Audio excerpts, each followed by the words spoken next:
Paloma from Climate Geek. I think most of you have seen me already in a lot of the training sessions in P2R, some of the IPGs already. So today we're here for the Finance and Resources Water Management session, which is a different session. We're doing two IPGs at once, and we'll tell you a bit more about this in the next slides. So I'm just gonna go ahead with some technical considerations as we always do. We're gonna ask you to please remain silent during the presentations, but do raise your hands if you need to, ask a question that is really urgent. Otherwise, I will ask you to put it in the chat. We're also going to be sharing a mirror link shortly so that you can also put your questions directly into the mirror board if you prefer. Otherwise, we're going to ask you to, first of all, like right now, if you can, rename yourselves with the name of the region that you're representing, or if you're not representing a region and you're coming from an organization, then please put the organization so that we know who we have in the room. Or also you can just put it in the chat while I'm introducing this so we know who is in the room today. You also have some caption settings in the menu in Zoom in case you want to have translations as we go through the presentations. And I think really that's it for the rest of the technical considerations. I think you're more than used to this, but if there are any issues with Zoom, please just put them in the chat and we will try to help you out. So this is the agenda of the session. We are going to do a quick intro on what's happening today, and then we're going to have Greater Manchester presenting, then we're going to have a panel discussion with some experts in the room, and then we're going to have more of a plenary discussion open to everyone, and we're going to be hopefully listening to some of the experiences that you're facing in your regional context. The idea is, to just bring some of what you're going through and learn from each other. So just to give you a bit of background for those of you that don't really know what the IPGs are and who haven't maybe joined us in previous sessions. So the innovation practice groups are spaces that are meant for cross-regional learning and peer review. The idea is that we are going to be showcasing a lot of experiences, case studies from different P2R regions.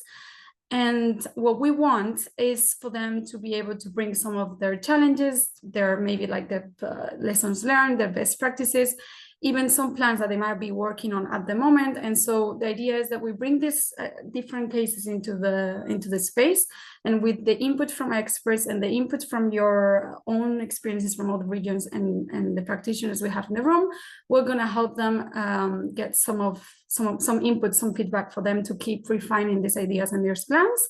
Or, in the case of success stories or past projects, well, it's all like an exercise for us to learn from each other.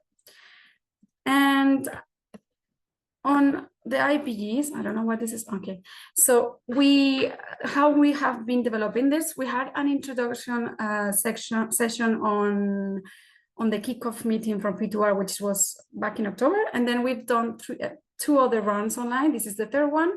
And we'll be doing a final event soon in an event that we have in Budapest coming up. But the idea for today is that you are going to be, you're going to be discussing, and we're going to be asking you to input some of this into this mirror board. I just want you to have a look quickly at this and capture two main parts, because I will be sharing direct links to the different boards that you can input on, but I just want you to have a look at this and identify that at the bottom of this mirror board you have one that is the wall of resources, where you can basically share with each other any resource. So as you go through the discussions, you usually share frameworks, tools, other projects, like I don't know, even past projects from your region, or anything that you want to share with each other. You can put it in the chat. We will be adding this to the mirror, or you can put it directly into the mirror board. And then at the bottom, you will see that after the session, we're going to be uploading all of the materials from today. So all of the PPTs or any documents that the regions or the speakers have shared with us.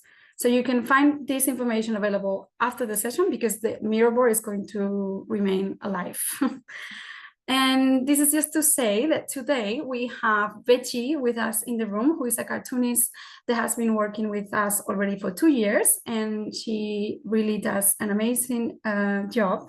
And we'll probably have some time at the end to go through the cartoons that you'll be working on during the session for you to have maybe some voting time if we can, and select the best ones. And with that, just a note on what I was advancing earlier, this is the first time that we are really bringing 2 different IPG topics together. So the IPGs are usually on the key enabling conditions and the key community systems. We have 10 different topics, but for this session, we are trying to test an approach of bringing 2 different topics together, as we have already identified in previous rounds, that usually the topics that we bring from the different regions are not so much like isolated and siloed in different topics. So we want to try to have different perspectives to the same presentation today, and hopefully you will find this approach interesting. I am going to pass it over to Keith now, so that he can tell you a bit more on today's region. Yeah, thanks, Paloma. And yeah, hi everyone. I'm Kit England. I'm a senior climate adaptation specialist at Paul Watkins Associates, and we're helping facilitate today. And in fact, because it's a joint IPG session, we don't just have one region, we actually have 2.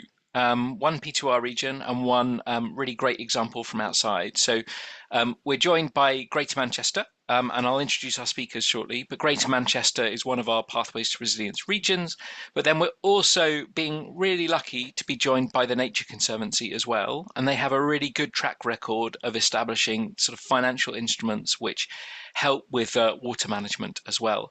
And I'm doubly happy because not only are they really great, but they're also working in the region where I grew up, in the county of Norfolk in the UK. So really, really happy by that. So maybe if you could just move us on, we'll introduce our speakers who we have with us today, if that's okay. There we go. So we're joined by 4 people today. So firstly, we're joined by Sam Evans, who is joining us from Manchester. And Sam leads the work to improve the city region's natural environment through developing strategy and policy, key projects, and working with a range of partners. And that includes increasing and attracting alternative sources of investment into Greater Manchester. Before joining there, Sam led the development of the Mayor's 5-year environment plan, which was launched in March 2019, and then worked in the UK government in the Department for Environment, Food and Rural Affairs. And then we also have, talking to us from the Nature Conservancy of Norfolk, we have Rob Cunningham. Rob's TNC's Resilient Watershed Programme Director for Europe. And that's a role that involves developing programmes that deliver nature-based solutions at scale to address water security issues faced by utilities, businesses and communities. And his time split between delivering the priority projects in Norfolk in England and developing new partnerships in Europe as well. And then, as well as the 2 presenters, we're joined by 2 really great experts as well. First, we have Andrew Warren from Deltares, and Andy is working with us in Pathways to Resilience, but he's an expert in climate resilience, adaptation and integrated planning at Deltares. And he has over 15 years experience in the water sector as well. So he works on decision-making under deep uncertainty methods to incorporate a lot of long-term uncertainties into strategic planning processes for water. And finally, we have Akriti as well. And Akriti Mayer is an investment specialist at Climate Kick.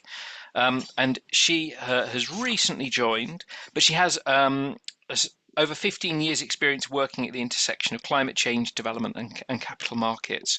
And her work's focused on designing and implementing climate finance strategies across UK, Europe, Asia and Africa, with a particular focus on blended finance, resilience building and nature-based solutions as well. So those are our speakers for today. And it's really fantastic to have them with us. So our time is tight, so I'm going to hand over now, I think, to Sam to kick us off and share some of the work that's going on with Greater Manchester. Sam, over to you. Thank you, Kit. I'll just share my screen. Can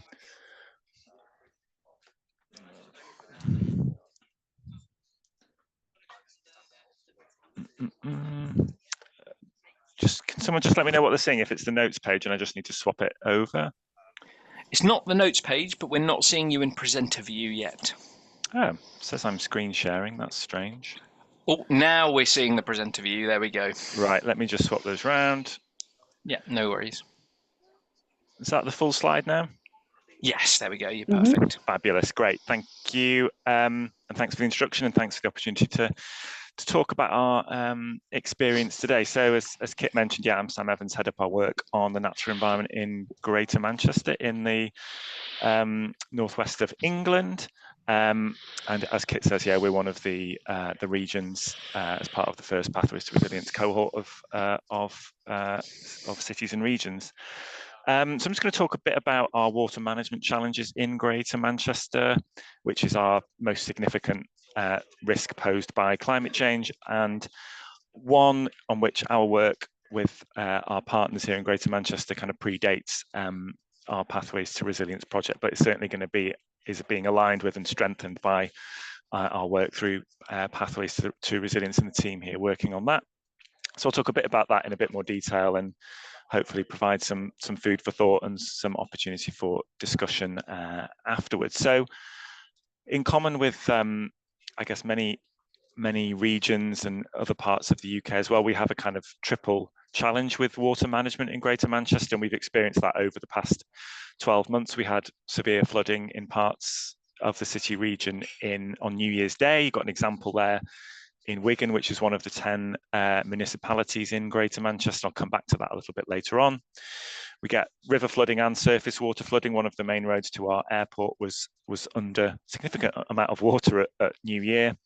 And we also had a sort of canal, one of our key kind of heritage assets of Greater Manchester, burst its banks next to a water treatment works on New Year's Day as well. So we had kind of range of challenges on that day, and we've had repeated flooding events over the past 10 years and beyond. But then since then we had the driest spring for 130 years, so a really dry period of weather, and now we've got water shortages in parts of the country.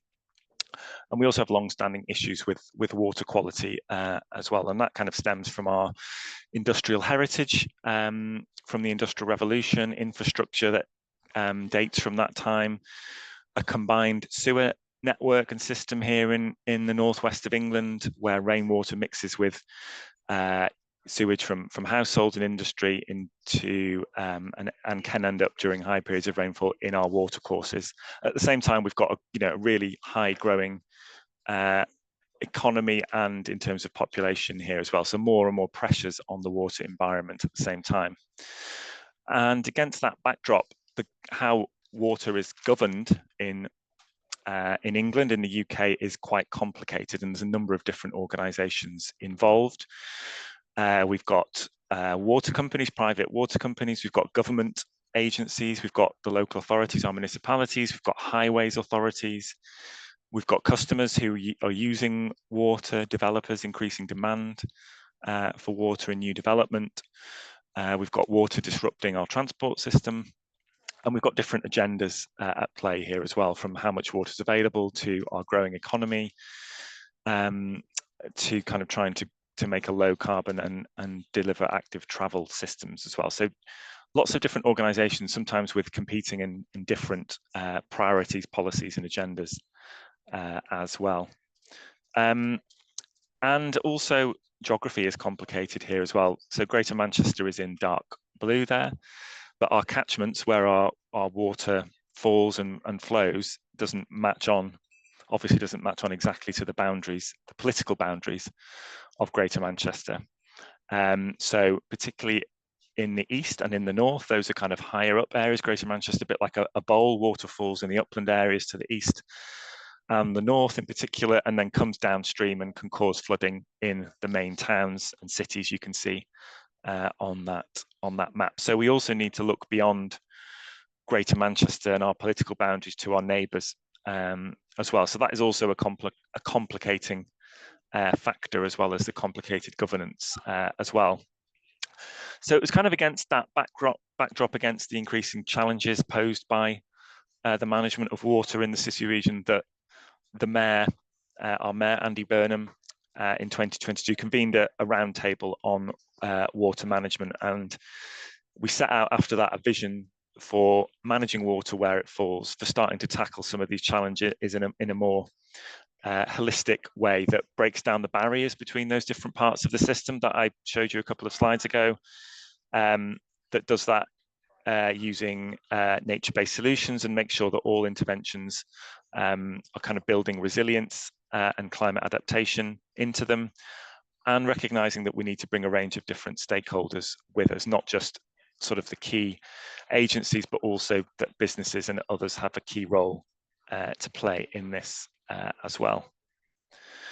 So we set out, as part of that, we set out a kind of journey and recognized that this was not going to be a quick fix. So we established the partnership and set out a vision for growing that partnership and integrating the work of us as the combined authority, the city region authority, the lead government agency, the environment agency, and our water company. So how we would increasingly work together within the current system, how we could align different investment programs that might have different drivers, but align those to deliver the right outcomes for different places, whilst also lobbying national government for changes to help make this an easier job for us. So how we can have more influence, more policies, powers locally to help us do this, because we're kind of pushing against the kind of national system here, really, the national framework as well. So yeah, recognizing this wasn't a quick fix and we needed kind of a longer term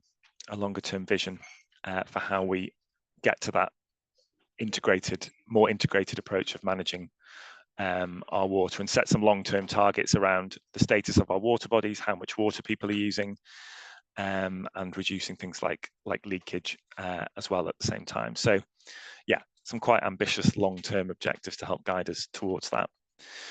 I think it's also important to say that this also built on a kind of history of partnership working across Greater Manchester that has its history in some other European funded projects. We had the Natural Course project that some of you may have come across that ran for a decade, looking at how to improve water quality across the whole of the Northwest. We had national government programs with the Ignition project as well, which was about looking at ways to innovatively finance nature-based solutions in our urban areas.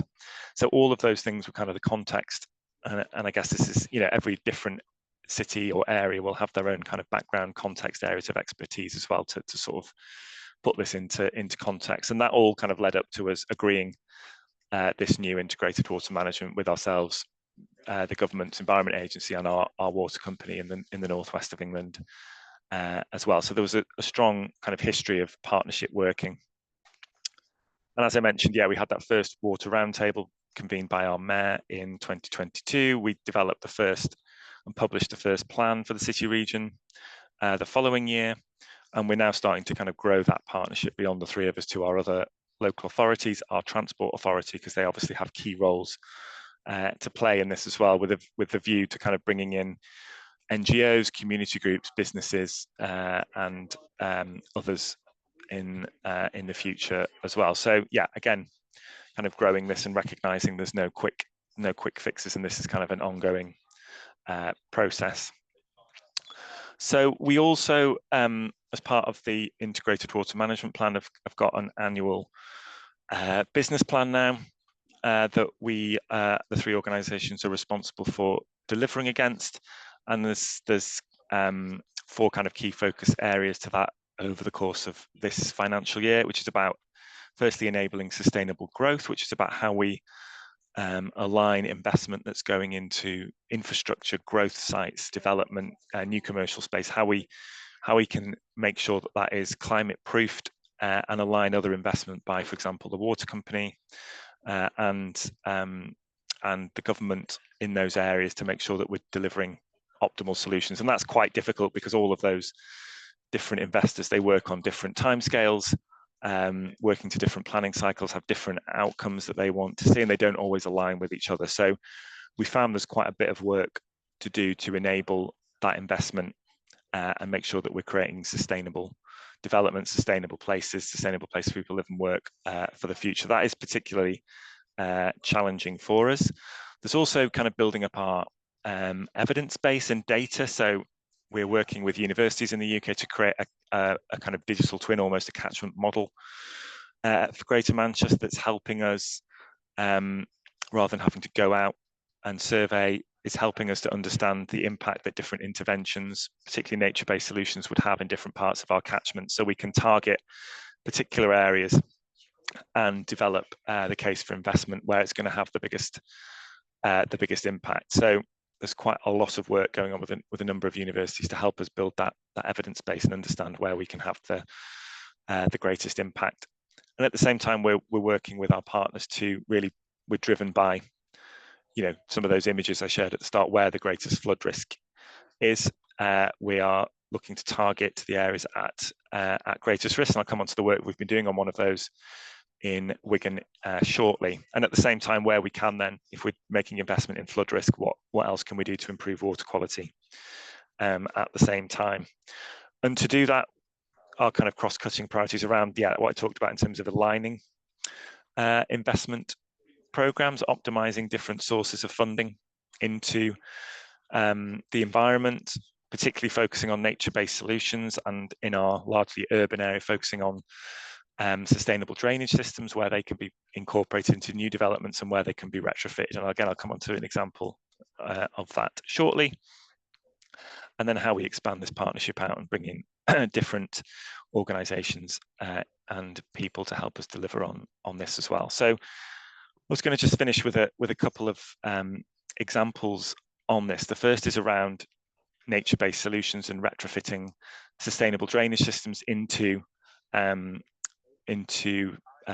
highways and parks and public realm across the city region. Don't worry too much about the detail on this, but this is Greater Manchester and where our water company is planning investment over the next 5 years to essentially to take water out of its network. But if we do that in the right place, it can also deliver a range of other benefits for flood risk reduction, water quality, for recreation, for active travel. So they've got a range of investment planned and agreed with government over the next 5 years, and slightly different in different areas of Greater Manchester. And the work we did in the Ignition project, for example, has helped us helped our water company secure more flexible funding, about £150 million worth of funding to spend on some of these areas of Greater Manchester, on some of these schemes and projects over the next 5 years. And that's a huge upscaling of the amount of funding that's going into nature-based solutions. And that's kind of goes back to the partnership working I was talking about before, and the evidence base that we've built over the past 5 to 10 years on the benefits that nature-based solutions can have, and the need for this more kind of flexible approach. So they're looking at, as I say, investing in transport network, in schools, in public realm and highways as well. And we're working very closely with them through the integrated water management plan to target that £150 million over in the right place, in the best places, most effectively over the next 5 years. And these are some of the schemes that we delivered in a pilot phase of this, and are starting to become much more mainstreamed now across different parts of Greater Manchester. You see examples of sustainable drainage systems integrated along cycleways, a new walking and cycling active travel infrastructure alongside roads. You can see them in new parks and public realms. So that's the first park built in Bolton for 20 years. And obviously beneath the image there is a huge amount of infrastructure and drainage that it makes that a kind of permeable park that manages water. Similarly in Oldham, we've got new parks going in there with meeting alongside active travel, but also giving access to with disability access and things like that as well. So showing that nature-based solutions can help tick multiple boxes. And you can see another map there of the kind of next schemes planned for Altrincham as well, that are also a town in Greater Manchester where public realm improvements are also delivering improvements for walking and cycling, and for businesses in those areas as well. So these all build on that kind of partnership working, delivering these with our local authorities targeted in the right places, in the right way, and aligned with other regeneration active travel funding that is going in there. And these are, might seem like common sense, but these are opportunities that we have missed in the past, and are now, through this approach, making sure that we're really ticking as many boxes as we can when investment goes into areas The second area I wanted to focus on was one of the areas that flooded at New Year. So that's kind of a program that we're working together on. This has been an area that our mayor was very concerned about after New Year's Day when it flooded, because it's near to where he lives, and it's an area in Wigan to the west of Manchester. If you know the area, it's got lots of properties at risk of flooding on the left. It's also got some really pockets of highly deprived communities, socially and economically deprived, but it's also got a lot of development planned within the catchment as well, as you can see on the right. So again, kind of multiple different agendas coming to play in that area. So the mayor asked us to set up a sprint project, basically a focused piece of work for 4 or 5 months on this area to understand the problem, because it had flooded in 2015 and I don't think lessons had really been learnt since that time, to produce a report on the problem, some options for how that could be addressed, and how an action plan basically for the area to help start to address these problems with short-term actions and long-term actions as well. And again, this may seem like common sense, but there's so many different responsibilities. The governance is complicated here, as I said earlier on. So bringing all these agencies together to focus on one place is not something that generally has happened here. So that's resulted in, and don't worry about the detail here, but an action plan across the 3 organisations involved in the integrated water management plan, plus the Wigan municipality, local authority in Wigan as well, with some short-term actions to reduce flood risk in the short term, but also developing schemes in the longer term that require all organisations to work together from a single evidence base and understanding of how the drainage in that catchment works. So that will include interventions that the water company needs to make that it hasn't traditionally been incentivised to fund. It will involve the local authority looking at new developments coming forward in that area. It involves national government who are putting money into nature recovery in that area. So again, lots of different agendas coming together. Really, the value here is in taking that view, place-based view, looking at the place, what its needs are, and that kind of cross-organisational working to align all of these different potential funding streams to make sure that they are taking climate change and water management into account in that area. And then, yeah, we are starting to develop options as to different places you might intervene here. You can see flood depth, you can see all the complexities we have to deal with in terms of different drainage networks and sewer systems and all of those different things to start to map out where the interventions, the best interventions would be to start to build up the business case for investing in those. So lots of work behind the scenes to develop that action plan. So yeah, a couple of examples there of some of the things we're doing at kind of a program investment program level with our water company, and then how we're taking that kind of place-based approach in a particular community that has flooded, where we've learned lots of lessons, have got an action plan to improve the situation there, and are now looking to kind of roll that out to the next few areas that are really at kind of highest risk of flooding and that will benefit from that multi-partner place-based approach. So I will stop talking there. Hopefully that's given you some food for thought on some of the challenges we've been facing, but hopefully some commonalities that you can identify with and see how they might apply to your area of work or your regions as well. So thank you very much. I'll hand back to you, Kit. Yeah, thanks, Sam. That's brilliant. Really, really interesting. Good to see all of the work that's going on, and I think, really useful to see how you've sort of steadily built up that evidence base over a fairly long period of time, and how it's starting to bear fruit. It's really, really good to see. So yeah, so I was just going to say, if people have questions for Sam, we'd really encourage you to put them into the Miro board and under the sort of expert panel discussions, and we'll pick them up there as well. So that would be great. What we're going to do now, though, is we're going to pivot now, and we're going to hear from Rob as well, and hear the sort of Norfolk case study as well. So as I say, I've introduced Rob already, but maybe I'll kind of just hand straight over to you, Rob, and we can get you to share your slides, and you can tell us a little bit about the work that you're doing in Norfolk and beyond. That'd be great. Thank you. Yeah, no problem at all. Hello, everyone. Let me just get my slides up. Okay, can you see those? Hello? Not yet. Okay. I'm not literate in hold on.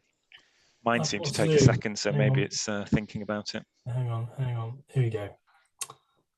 Right, how about now? I think it says you've started screen sharing, so we'll hope. Okay. Yeah, there we go. We're sorted. Brilliant. Got that. Okay. Yeah. So hello everyone. Yeah. So my job title is Resilient Watersheds Program Director for Europe. It's a fairly meaningless job title, but it does, as Kit said, what it basically means is it's all about developing programs for nature-based solutions that work at a kind of watershed scale. And this picture at the bottom isn't Norfolk, that's Brazil, and it comes from another one of our programs, but it's just a nice picture. I'm going to get into talk about Norfolk in a moment. But before I do that, just a bit about the Nature Conservancy. For those of you who aren't familiar with the Nature Conservancy, we're a kind of leading global conservation organization. We're headquartered in the US, but we operate around the globe. So we've got a very large presence in the US where we started, Latin America, Africa, growing in Asia, and actually Europe is our smallest program. So we've got about 60 members of staff across Europe, and about half of those are doing conservation work and the other half are engaging with financial institutions and businesses as a kind of, because Europe acts as a kind of hub of that economic activity, but has influence around the rest of the world. So we're really quite small, but we're hoping to grow, and we're always looking for partners to work with. And we do all the things that you might expect a conservation organisation to do. We started off back in the day buying land to conserve it, working on kind of conservation and restoration. But a large part of our strategy as we look at globally at the pressures that are facing the natural environment is around how do we provide the food and water that people rely on in a way that supports nature and nature recovery. And my program, the Resilient Watersheds program, is part of that. Excuse me. And it really rests on this concept of a water investment program, which at its heart has this really simple concept that they, upstream communities who manage the watersheds, the land managers, the farmers, foresters, indigenous peoples in the upland, in the upper reaches of the catchment, that we come up with a mechanism for so that the beneficiaries of that stewardship can contribute through cash and technical support, materials, contribute to those upstream communities, and who then manage and restore that catchment for the benefit of those users. And there's three kind of core things around that. There's kind of biophysical modeling to understand whether nature-based solutions work. There's the kind of financial modeling. So, how do we create an incentive package? And then there's the governance around that. And whilst that's the common core, each one of these programs is very different, and unsurprisingly they're very, very different because they operate in very different contexts around the world. But we do have something like 50 watershed investment programs now operating, and Quito in Ecuador was the first of those and has now been running for 25 years. So some of these are really well established, and I'm going to talk to you a bit about Norfolk. But when I talk about Norfolk, what I was thinking in the context of this presentation was like, what are the transferable lessons around setting up one of these water investment programs? And I kind of lean heavily on this. This isn't I would do grab this QR code, because this document is really hard to find because the original website is from this European program has kind of fallen over now, so you can't access it. But this link does work. So this handbook for implementation of MBS for water security, and it has these 5 kind of tests or cases that it talks about, and I think these kind of apply very much to the work we've done in Norfolk, but actually are pretty universal. So the strategic case around the needs assessment, what are the problems we're trying to solve, and does that fit in to the strategy, to the business plan that the people that you're working with are looking to address? The economic case, so biophysical modeling is really important to understand. Actually, do nature-based solutions work? Are they going to provide a meaningful solution to the problem we're facing into? And underpinning that, the economic modeling. So does this offer value in its broadest sense? And quite often what I see, and I've certainly been guilty of this in previous roles, is that a lot of NGOs kind of stop at that point and they go, well, yeah, here's a problem and this has got a brilliant cost benefit analysis. So why aren't people implementing it? And that's why I really like this 5-step model, because it goes on to talk about actually the commercial case. So, you know, is this an attractive and viable in the marketplace? You know, so it's financial modeling. So where are the flows of money, and is it affordable? And that's a really important question around this financial case. And that might be so like, who's buying these services, and you know, can they afford it? Even if it's the best value case, fundamentally, can they afford it? And that's a really big. I've spent some time in water utilities in England, and you know, that affordability test really is really crucial when they're considering what they're going to invest in. And then the management case, you know, how will this be delivered and by who? And, you know, again, I talk about governance. That's really important when you're trying to bring together multiple buyers of nature-based solutions, ecosystem services, but also multiple landowners. One of my colleagues, Fred, in Africa, has a program with 50,000 farmers, 50,000 contracted farmers delivering services. So the management, the kind of governance to secure those contracts is really critical. So that's kind of context. And so just a bit about Norfolk. I grew up in Norfolk as well. Kit and I grew up very close to each other, probably have some common friends if we worked it out. And it's very, very different from Manchester. So it's really interesting to bring these two very different cases. So it's very low lying. We're here in the east of England, dominated by arable agriculture. It's really dry, something Manchester and certainly the hills around Manchester certainly aren't. So less than 650 millimeters of rain per year on average.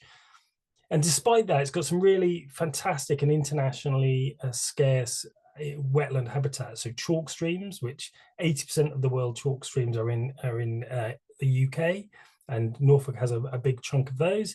And also lowland wetlands. The Norfolk Broads is our most biodiverse national park, and it's a wetland complex. It's also the fastest growing region in the UK. So, you know, it's partly because we're quite close to London, we have good communication links, partly because of the climate and the environment, but it's a very rapidly growing part of England. And so when we think about the strategic case, why might nature-based solutions be an important part of kind of Norfolk's future? It's really because water's seen as an existential threat to economic growth. And this program originally was funded, the seed funding for this project actually came from Norfolk County Council and from their strategic growth team, because they were looking at issues around, you know, particularly housing and population growth, the pollution that stems from that, and climate change. This is the region that's going to be hit hardest by climate change. And so we see these pressures growing on the water environment, and also the kind of response to that, the regulatory response and the physical response, or the risk response. So we see in terms of water use, the regulators, because of the sensitivity of the environment and because of the changing climate, are beginning to limit the amount of water that can be used in the region. And for agriculture, that's really significant, but also for public water supply, that puts a huge pressure on the utilities. The growth agenda, the increase in sewage flows, even with the best levels of treatment, are going to impact these Natura 2000 sites, these very sensitive environmental sites. And so now we have nutrient neutrality. So we need an offset scheme so that we maintain levels of pollution and actually ideally reduce those. And we're seeing increased flood damages. So there was this kind of strategic case. We are seeing water, both quality and quantity, as a kind of limit on growth in the region. And so then the question was, well, okay, so what about the economic and commercial case? Can nature-based solutions make a difference, and what kind of cost benefit are we looking at?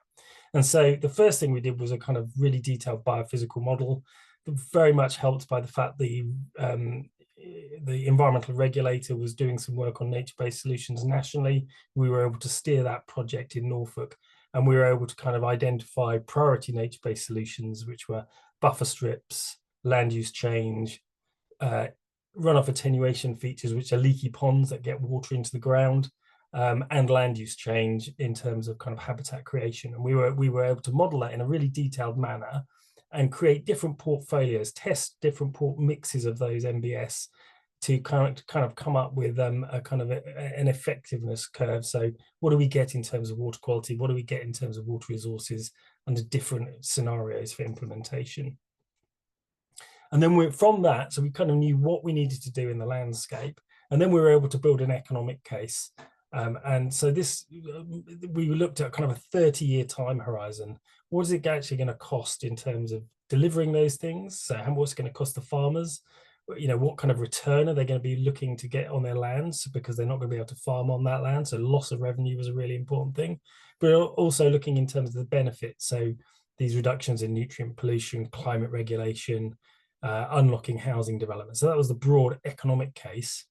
And that stacked up really well. I'll show you the figures in a minute. So broadly, the economic case is really strong, about 6.7 to 1 benefit cost ratio.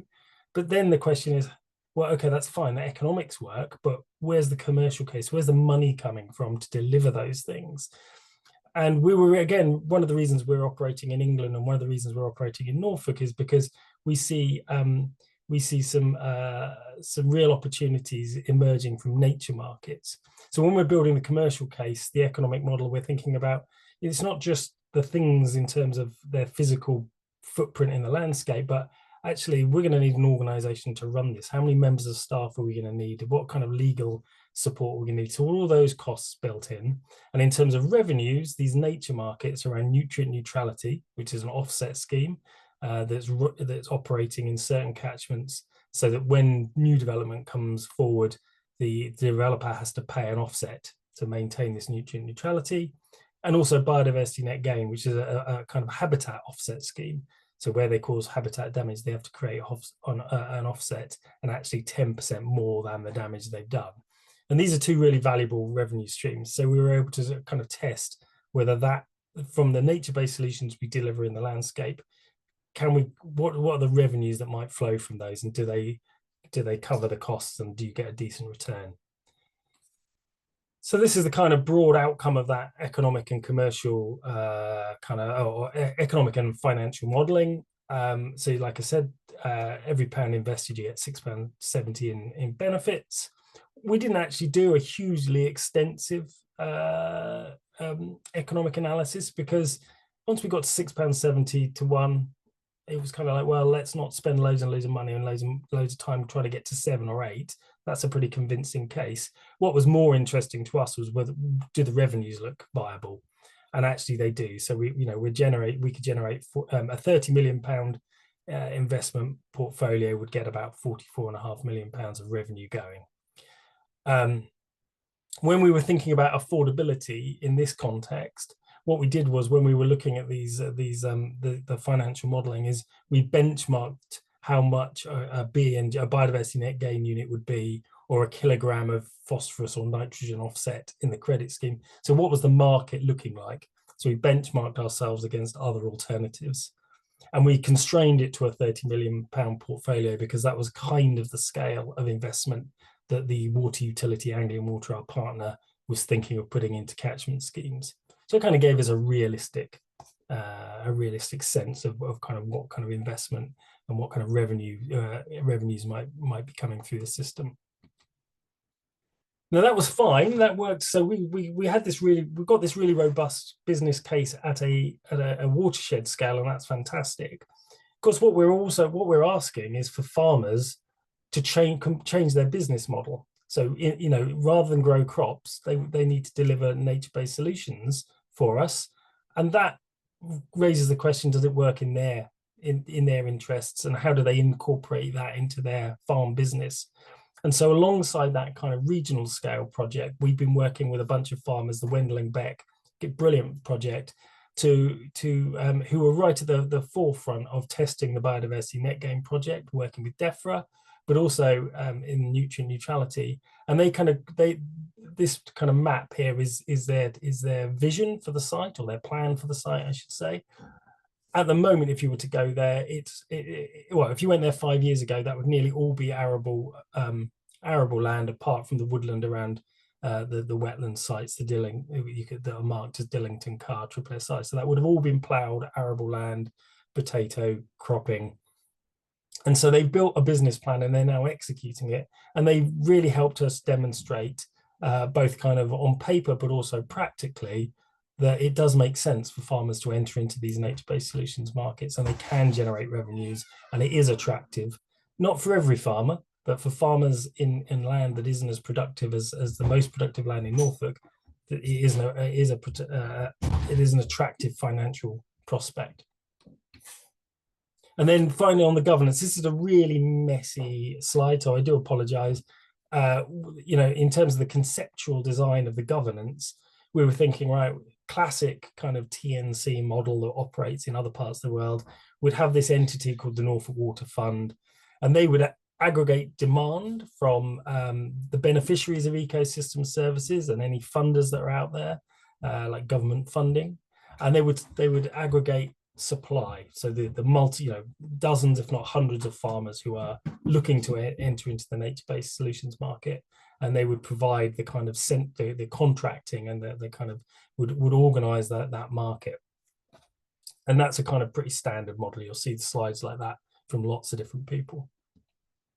And so that's all kind of, that was all set out in our plan in February last year. So how's it going?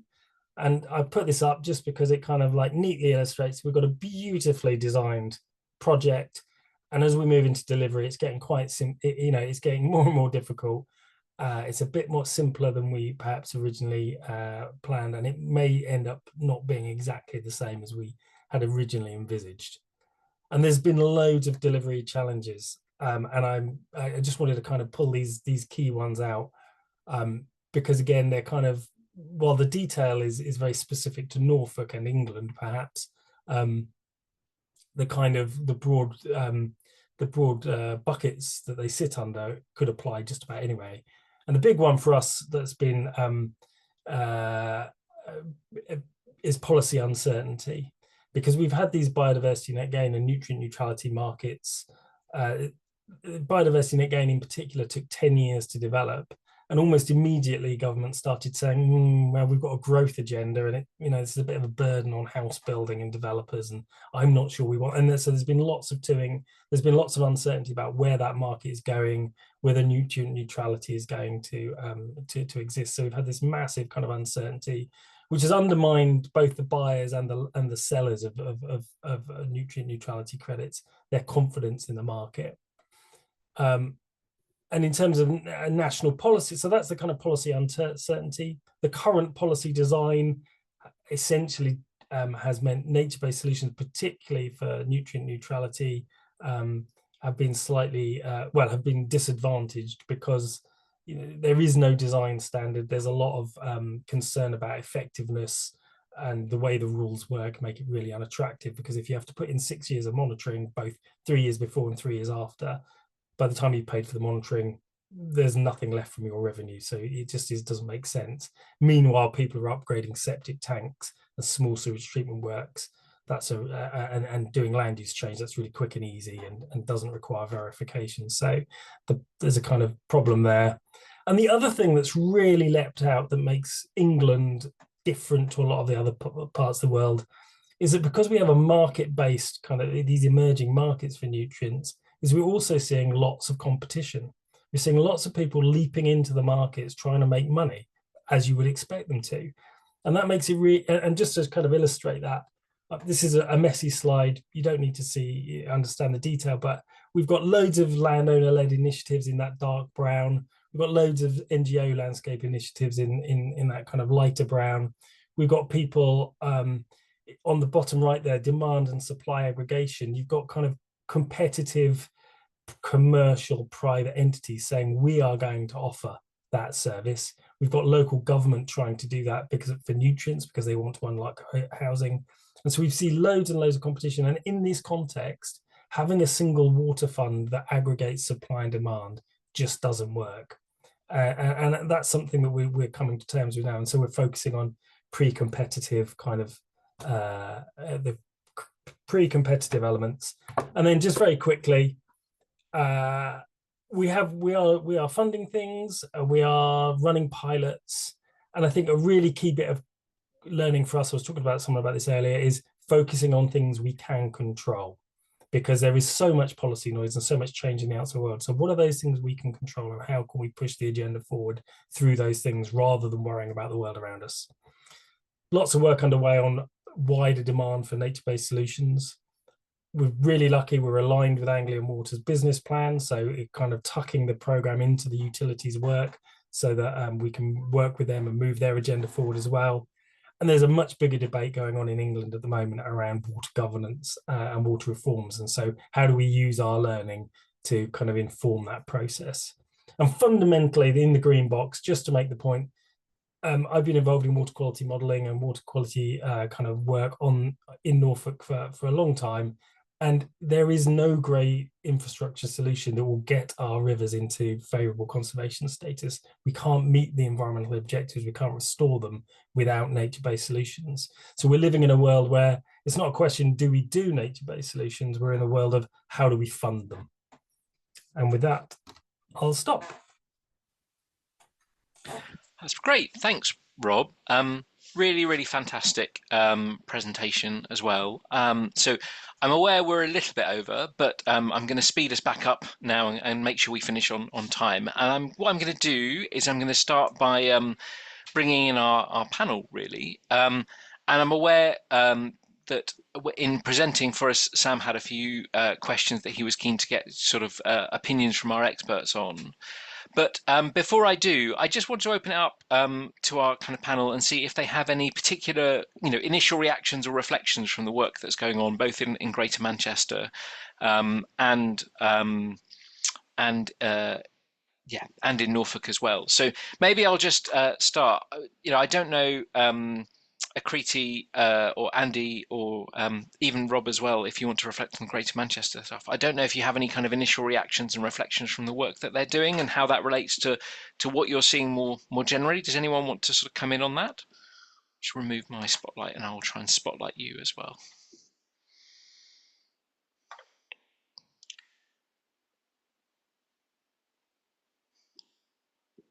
I'll jump in, Kit. I don't have any specific comments on either of the presentations, aside from the fact that isn't it promising to finally see some of this stuff coming to fruition. The guidance that Rob put up at the start of his slide from the NIAD program, I mean, if I recall correctly, that was something like not quite 10 years ago, but let's go 7 or 8 years ago. So it's really great to see that knowledge that was developed in that project, which Deltaris had a part in, is proving so useful and so foundational to the work that's being done by the Nature Conservancy and others. But yeah, so it's more just a reflection of and of optimism that we can start to lean a little more heavily on nature-based solutions in the future, because it's always been the case that everyone's wanted to, but as Rob was saying at the end there, the how often ends up being the big stumbling block. Yeah, absolutely. And I have to say, the slide that Rob put up with the horse on did make me laugh. I have to say, when he sent it through, that was my favorite slide of the week. But it's absolutely right. The things to be working out are the things that are kind of how do we do it, not the should we do it, which is really, really lovely to see. Okay, well, I don't know. Then I guess the first question that Sam had in kind of preparing for today. Sam, you were asking two things really, and I'll ask our panelists to reflect on them a little bit. So the first was around sort of enhancing governance and kind of any tips or experiences of kind of how to make sure that governance for water works really effectively. And the second was sort of around prioritizing the sort of effectiveness of different measures and making sure that they sort of deliver the maximum benefits that you get there as well. So I don't know whether Andrew, Akriti or Rob, whether you want to come in and you have any reflections on those particular points for Sam, but it would be really good if you, I don't know what your sort of initial reflections on those points are. Don't know if either of you want to start us off. I can very quickly say something about governance in Norfolk. Yeah, go for it. I would say me and the program manager, the project manager, probably spent a year drawing slide decks of, oh, wouldn't governance look like this? And we're going to talk to people and they go, yeah, no. And we spent ages and ages and ages and do that. And every time we did it, something changed in the world and we had to rip it up and throw it away again. And fundamentally, we're working on the simplest possible levels of governance for the project where it is now, and we're not actually worrying now where governance might be in a year or 2 years' time, because we can't control that, and we're fed up with losing time on it. And I had this conversation with someone else who works for the Rivers Trust, kind of working on a similar project in England, and his advice was, form follows function, and until you've really nailed what you're trying to achieve, don't spend too much time thinking about the perfect governance arrangements. You should definitely have a thought where you're going, but by the time you get there, things will change. So yeah, think about what you're trying to achieve and then design around what you've got and design around that. Yeah, I guess that's a really helpful reflection in terms of the sort of, the fact that when you're trying to do something new and something different, then the world is always changing around you, even when you're trying to do that. So yeah, I don't know. But I don't know, Akriti, Andrew, would you agree with that? Have you seen sort of similar, trying to lead disruptive change? I don't know if that's something you agree with, or. Yeah, look, first of all, I guess just great work to both Rob and Sam for getting both the cities and the regions to where they are at the minute, because that is also progress, right? And that should also be commended, because it is very difficult to try and manage local policy and regional policy and national level policy. So well done on that, first of all. And I think just broadly, the approach that both have used around trying to integrate as many of the external stakeholders, including the private water companies and the communities, and using a systems-based approach, which Climate really is a big advocate of, using that approach to try and get as many people to work alongside you and get them along with you. I think that's great. The uncertainty element is obviously a big challenge, as is probably also the pace of climate change, right? I mean, a lot of the scenario modeling that was done maybe 5 years ago isn't valid anymore. I think London was meant to achieve 40 degrees temperature in 2050. They sort of hit that mark in 2022. So just within, I guess, a thought, and this is something I'm sure you guys have already thought of, is just whether it's possible. Yes, you focus on the governance structure, as Rob said, but then maybe almost have it a bit loose, and leave it adaptive so that you can try and update as you go along, almost, rather than trying to form a very rigid checks and balances system, which is sort of how government tends to traditionally work. And the other element of this is obviously around, and I guess especially for Manchester, right, the administrative boundaries being a bit different from nature's own boundaries on the rivers, etc. And whether things like local catchment area based groups is a way to deal with that, to try and have local communities who are the most impacted sort of being involved in those groups which are around the rivers and the water bodies themselves, rather than governments or humans line drawing abilities almost. Yeah, I mean, there's a couple of really interesting points, I think. The first is that those boundaries, we spend so much time in kind of wider economic and social systems trying to align like economic geographies of cities and regions with the kind of the functions that make sense, and actually we don't do it as much for working with nature as perhaps we should do, or it never quite works. So I think that's a really good reflection. I think that point, though, as well, about trying to hit a moving target is also really difficult. And I wonder, Andy, I mean, Del Torres is really great at some of this, with the kind of, particularly with the adaptive pathways kind of work that you do.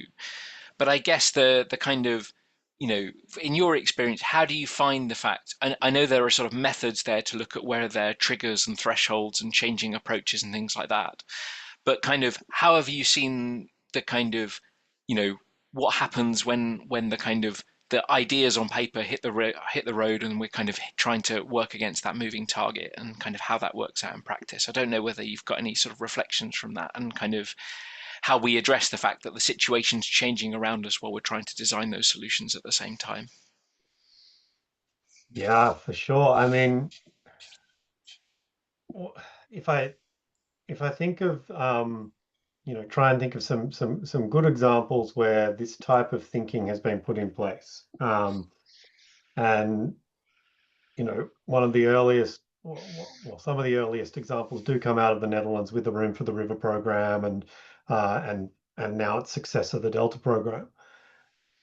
And so there's a couple of things on that. There's when the Delta program was conceived, and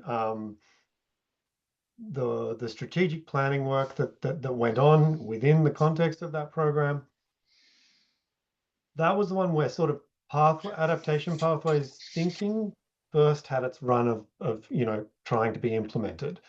And the realities of sitting down with a broad range of stakeholders, and of course this is a national program. So in terms of governance, we've got multi-level governance models all over the place. And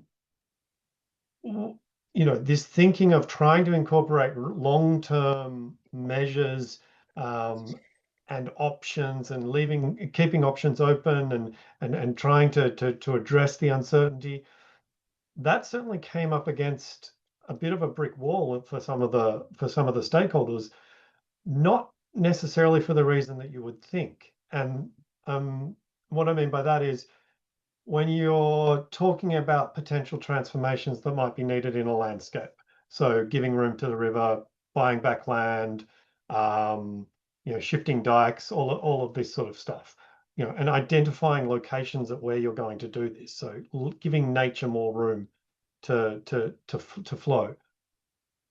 You would expect that you might receive some opposition from stakeholders who say, no, not in my backyard, do it downstream, find somewhere else. And of course, that was present.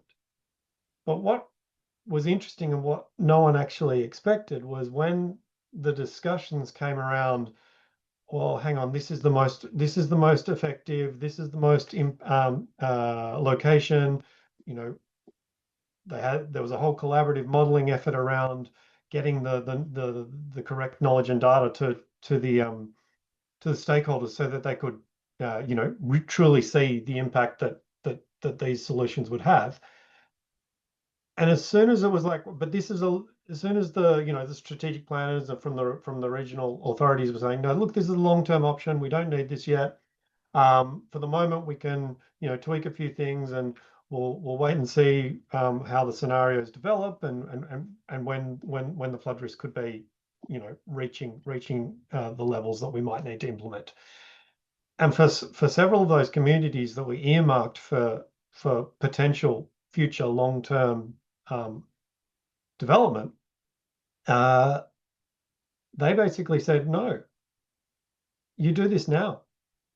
If you want this a long-term option and it's going to transform our landscape, do it now.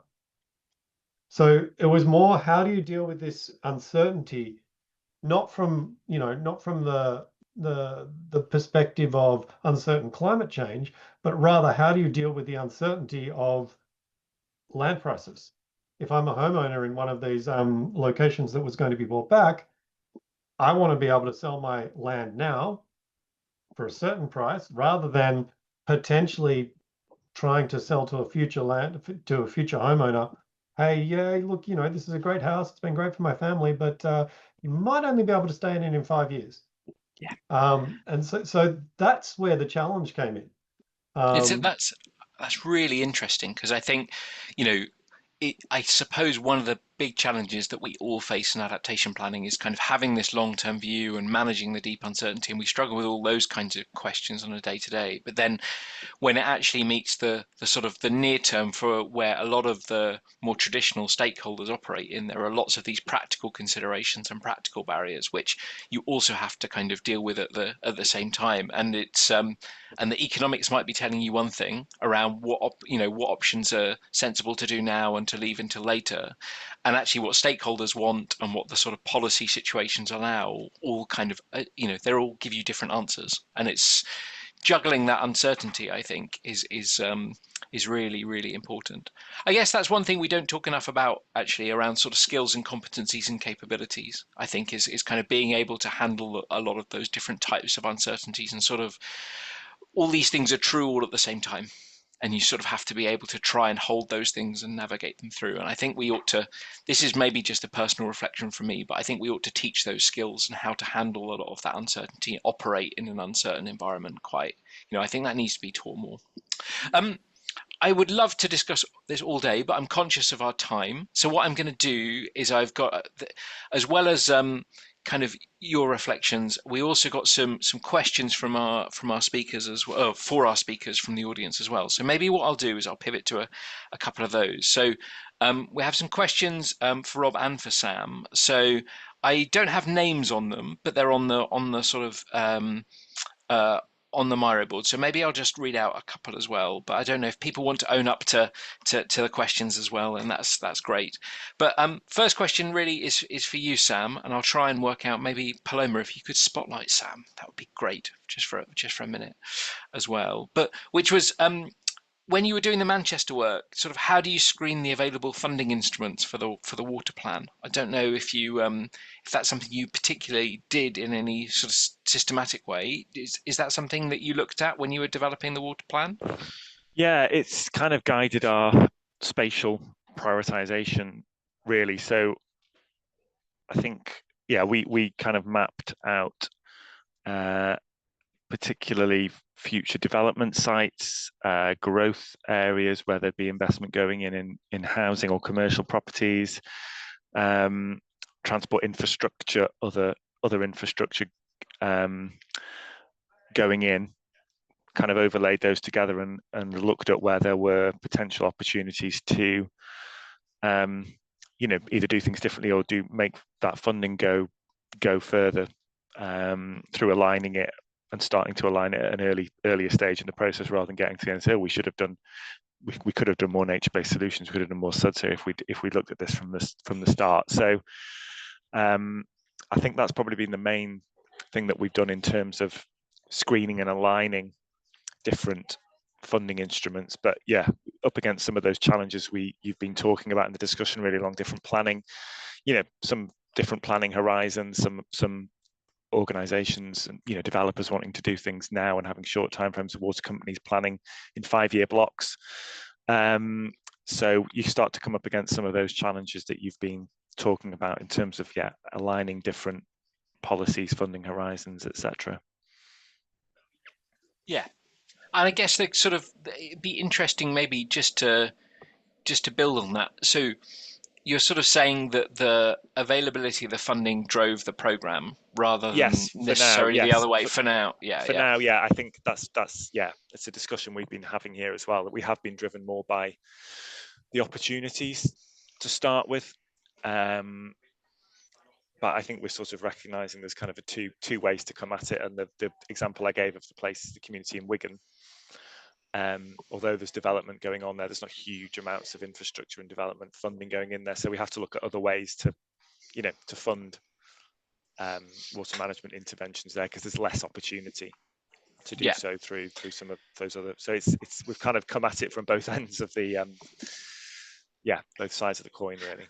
Yeah, well, I think that makes sense, and I guess it's a case of it's always great to have a long-term strategic vision and a clear idea of what you want to do, but you also have to be nimble enough to respond to where there are opportunities and where you can maximize the sort of delivery and based on what funding's available and where there's today. Might be low-hanging fruit that you can then prove the concept. And we've got a benefit in Greater Manchester. We've got 10 local authorities, and if you can prove it in one area, generally you can start to you've got a community there ready to roll things out into other areas, and the partnership's able to do that. So we're quite lucky in that respect.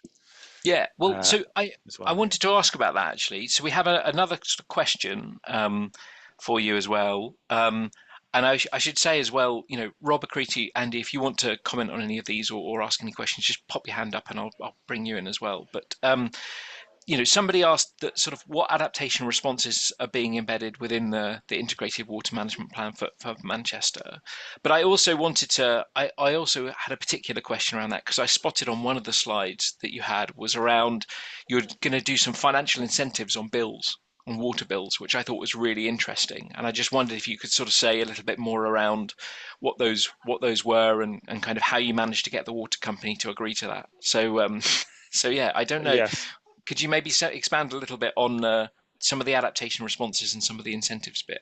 Would that be all right? Yeah, of course. Yeah. So in terms of practices, that's quite a broad term, isn't it? So I think I mentioned some of the kind of the key in terms of the key practices on the ground. We are really focused on nature-based solutions, particularly in our more urban areas, and some of the examples that I ran through in terms of integrating nature-based solutions in new development alongside our transport infrastructure in new public realm development. So that's where there is significant funding from the water company, and an increasing openness in national government to kind of focus on nature-based solutions. We're also starting to focus more on those in the upper parts of the catchment as well, and similar. I know we don't have there's not those sort of upland areas in Norfolk, but yeah, using land in a way to sort of hold back more water. But at the moment, our focus, again, following the sign of money and opportunities, is in the more urban areas. I guess there's kind of other supporting practices, you might call them, that kind of tie into that. So there is that kind of collaboration and governance and working together, just taking that kind of evidence-based approach, sharing information and modeling. All of us, 3 organizations involved, have different data, different models of how the hydrology works in different catchments. So getting better at sharing those, jointly commissioning studies and modeling has been really important as well. So hopefully that kind of answers the question in terms of those sorts of practices. But yeah, on the ground, it is about managing water where it falls and using nature increasingly to be able to do that. As Rob said, we're not going to be able to solve these problems through grey solutions. We haven't got space for digging up huge parts of the city and putting tanks and new pipes and things in there. It's just not practical or feasible. So yeah, that's the main culture shift that we are trying to put into place. In terms of incentives on bills, I think we do have some incentives here already in the Northwest, with United Utilities offering incentives for commercial for businesses who take some of their site out of grey infrastructure and convert it to green. So if you convert a certain amount of your site, the area that drains into their sewers from tarmac, say, and you put a rain garden or some sods in there, if you do it over a certain amount, you can benefit from a discount on your bills. I think some of the issues we have with that in terms of scaling that up, that we looked at through the Ignition project, and it comes back to some of Rob's challenges on some of his latter slides, is around kind of certainty and kind of policy certainty around those. The water company reviews those every year. The water company has price review periods every 5 years, and to make the most of those returns, if we were to try and aggregate a lot of them together, we'd need to be doing it over a longer period of time than that. So I guess if you compare it to building offshore wind, and here the government agrees a strike price with those building those, and provides that long-term certainty. We just don't have that. We're talking about long payback periods for that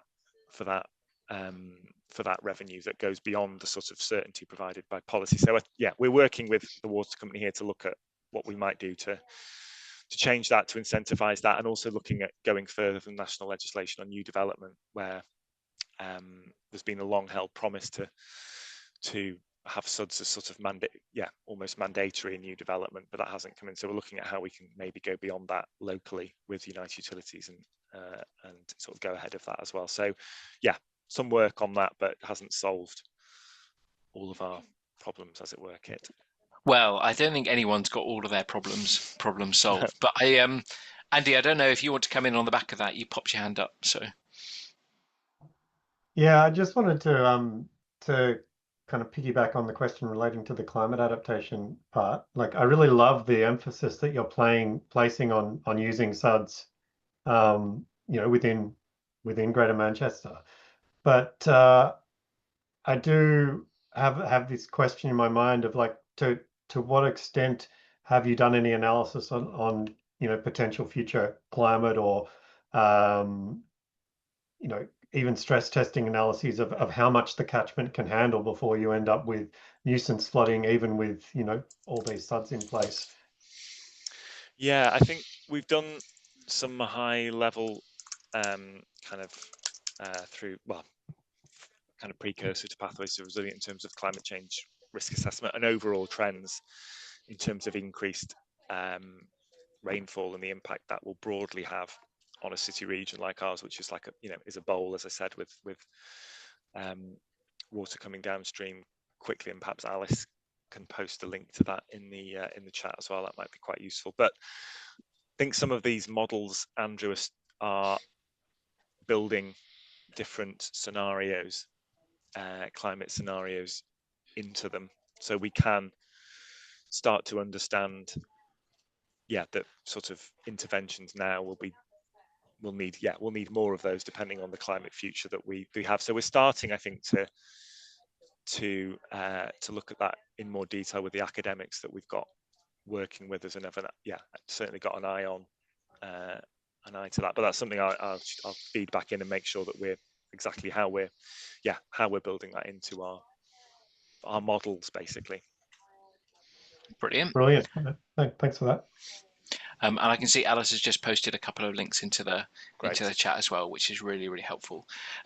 So I should say, when we started the session today, we had a kind of great aspiration to also open this up to the community as well, and kind of we had a couple of questions that we sent out in advance to get everybody on the call thinking about. So this was a question around, you know, just sharing experiences about how easy or difficult it's been to fund or finance projects to reduce flooding or drought. And also some questions around the challenges and solutions of governing some of these water management solutions as well. So if you're on the call, we're not going to have a sort of dedicated, because there's been so many questions for everybody, we're going to try and answer one more in a second, but we're not going to open that session up. But we really encourage you to post your thoughts on the Miro board, either in the last few minutes that we have on the call, or perhaps afterwards take a little bit of time, because the Miro boards will stay open. But we've got one last question that I'm going to take, and I'm going to fire it at you, Rob, which was around kind of, somebody had asked that, do the financial and economic considerations enter the selection process for nature-based solutions in the Water Fund from the beginning, or is it something you sort of look at a little bit later? Well, I think like with all of these things, you kind of present a lovely linear process, and you go, and these are the steps we've gone through. And the reality is, there's a kind of spaghetti of feedback loops, but I mean, I think there is a starting point. I mean, you know, there is a kind of logical process of going like, well, what are the nature-based solutions that you could deploy in this landscape? Which of those are likely to be effective? Testing them kind of biophysically. Is it going to work? And then reviewing which are the most cost effective. Interesting, in Norfolk, actually what it turned out is that there were trade-offs with some of the nature-based, particularly tree planting. So like, actually, it didn't just make sense looking at individual NBS. We wanted to look at portfolios, because, you know, we knew that tree planting would be important from a kind of landscape and habitat and water quality perspective. But if you plant them in the wrong place, or too many of them, you actually reduce water availability compared to some of the others. So like, also not just testing the economics of individual MBS, but thinking about the portfolios. So yeah, I mean, there is a logical process, but there is a little bit of a kind of iterative process that takes place. And I guess maybe just a critique on that, you know, I just wonder about whether you might be able to say something about the sort of difference between the public and the private sector perspective on some of these things as well, because I know that you sort of spent a bit of time in some financial institutions. You know, do they look at these kind of projects and whether they're investable? Do they look at them differently? Do you know what I mean? Is there a kind of did you ever see a sort of big difference between the way that sort of public sector stakeholders approach it or private sector, and whether there are some particular things that if you're trying to get sort of financial institutions and more real economy actors into it, you've got to really think about? Yeah, and I think a few years ago I would have said there's probably a vast difference. I think a few years ago when public budgets were not that tight, I think there was probably more of a focus on the public good element rather than the financial return element of it. And I think and we're seeing quite a few European economies in this state, including the UK, as budgets have gotten tighter and deficits have become bigger.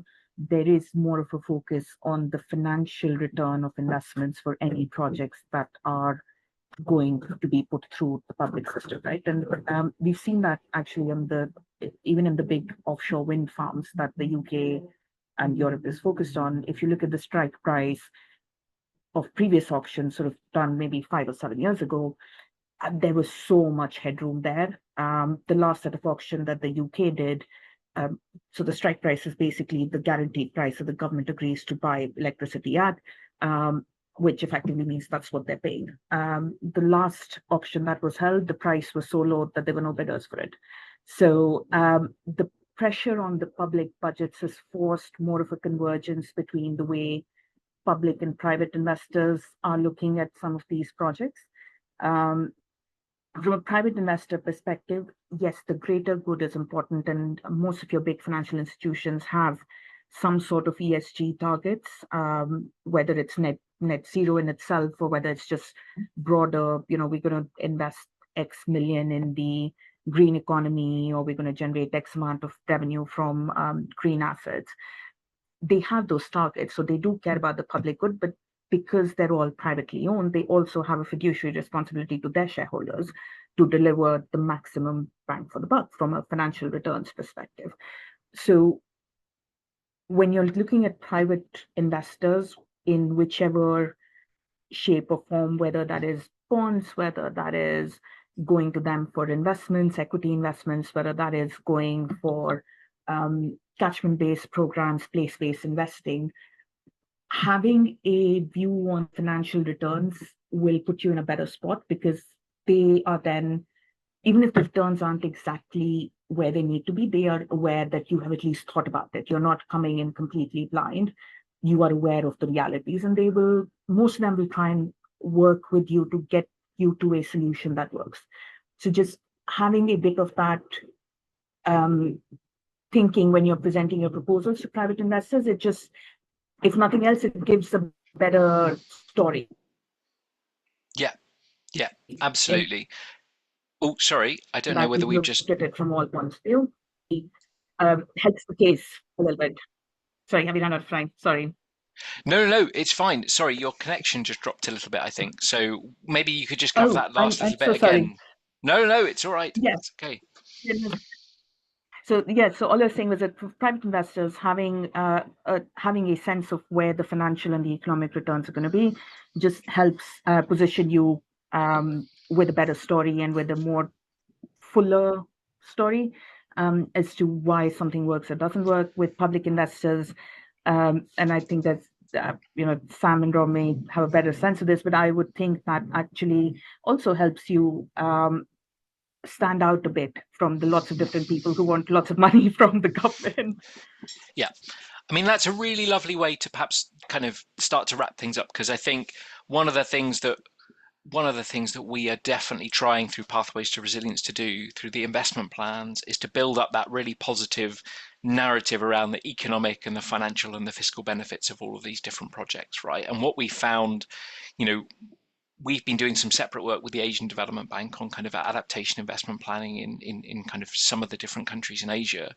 And what we found is, you have to, if you want governments to invest, you've really got to build up that positive narrative around the economic benefits. It's not enough just to say, "Oh, aren't nature-based solutions great?" It's not just enough to say, these are. You have to be really specific about where are these societal benefits, where are these kind of benefits to the public finances, and for the private sector, you've got to be able to say, well, where are either the cost savings or the financial returns, depending on your different funding or financing approaches for that. So yeah, we've started really strongly in Pathways to Resilience, kind of with guidance on that, and we'll be strengthening that in the new year as well, which is really, really great to see. So I'm going to hand back to Paloma because we have some last few things to wrap up, and we definitely want to share the cartoons with you that Betsy's been doing for us. But just I just want to say thank you ever so much for all of your participation this afternoon. It's been really, really great, and we're so grateful to have both of you as presenters, Sam and Rob, and also your participation on the panel, Rob and Akriti and Andy. So thank you ever so much. It's really, really been valuable to have you with us. So with that, I'm going to end this bit, and then maybe Paloma, I just pass back to you to share the cartoons and to close us out. Is that okay? It is. Thank you so much, kids. Popping up on the screen now, and that way we have it before I start even talking. You have the poll for the feedback, and we really ask you to please fill it in and give us, your input on this. I'm gonna share screen, and you have also 2 different links in the chat. So one is for you to come here and vote on your favorite cartoon. These are some of the cartoons that Betty has been working on for the last 90 minutes. Thank you so much, Betty. This looks really incredible. So the way you do this is you just take one of these dots and just move it to wherever you really want to vote. So I'm not going to bias this. I will have my look at these cartoons later. But yeah, so we'll just give you a few minutes to both fill in the feedback survey that you have on the screen in Zoom, come here and vote for your favorite cartoon. You can come back to the Miro board even later, like once we've closed the session, if that's better. And while you do that, I also want to remind you that in the innovation practice groups week 3 here, so this is the website of the B2R. Actually, I don't know if you know how to get here, but it is under news and events, and then you go to here, like week 3. There is the link that I shared in the chat, and if you go down, you have all of the links to the IPG sessions. So tomorrow we have one on governance, engagement, and collaboration, and then on Friday we have 2 more, local economic systems and knowledge and data. So if you want to join us for these sessions, which we of course encourage you to do so, please register through the links here just by clicking here. And if you go to each one of these links, you have a description of what is this session, who is presenting what is the region that we're spotlighting, and what is the main topic of the discussion. And I'll just leave it here for a couple of minutes for you to really be able to vote. And we're going to close with this image, the recording at least, and maybe someone can do it for me. But I just want to say thank you everyone for joining us today. It was really great to hear from the speakers, the experts, and at least to have some of your participation. We were reading through the chat, so hopefully you enjoyed this session, and hopefully you will tell us in the feedback survey. And we look forward to seeing you in the next ones. Thank you. Thanks, everyone.